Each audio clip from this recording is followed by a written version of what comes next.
Good morning, everyone, and thank you to the Benton Institute for that generous introduction, as I stated, and for your partnership and leadership in this work. And thank you to the Illinois Broadband Advisory Council for the invitation to share today. I am deeply, deeply honored to have been named this year's Digital Equity Champion. And as Reverend mentioned, a Benton Opportunity Fund Fellow. I really have had the privilege to look even more closely at the stories and the systems and lived experiences that shape how people connect or don't in this digital age. So today, I want to talk briefly with you about the intersections. Digital equity lives at the crossroads of nearly everything we value. Yet it remains one of the most misunderstood concepts in public policy. So, unless you're fully immersed in this work, digital equity can sound very abstract. But at its core, it's about people, about ensuring everyone, and I mean everyone, can fully participate in our digital society, no matter their income, language, geography, or their age. Too often, digital equity and broadband are treated as separate conversations, and that separation is really harmful. Broadband is the infrastructure, and digital equity is the human infrastructure. It's the skills and the trusts, the devices and community supports that makes the connections matter.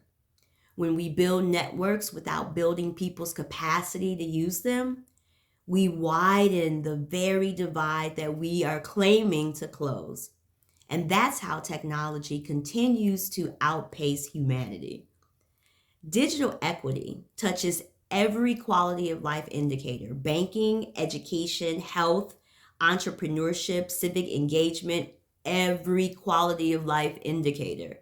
It's the student turning in homework online, the senior accessing telehealth, the small business owner processing mobile payments, the resident applying for a job or social services. These are not just technology stories. And I know that there's a tendency to couch those and put those bookends on them as technology stories. But those are really participation stories. And technology itself goes far beyond phones and laptops. It's the cash register at your local grocery store. It's the thermostat that keeps us warm in our homes if we're so blessed to have them. It's the car that starts with an app, and I'm getting my digital skills there because I'm trying to start my car with the app since winter is going to be coming to our area very, very soon, and it's a little bit confusing, but I'm working on it. It's the agricultural sensor that saves a crop. When people are left out digitally, they're being left out socially, economically, and civically. So, my call to you today is this: as we discuss policy and infrastructure and funding, I invite you to rethink your role in digital opportunity, not just in broadband expansion. Ask yourself, how does your agency, your sector, your community intersect with digital equity?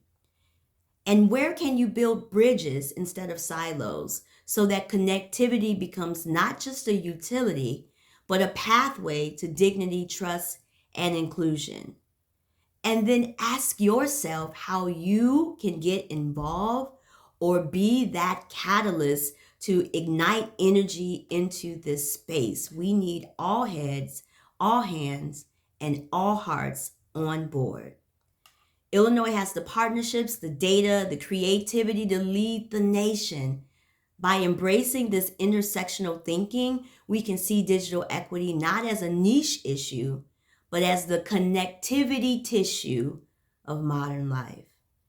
Before I close, I do want to thank again the Benton Institute as well as the National Digital Inclusion Alliance for this incredible honor and for your partnership in this journey.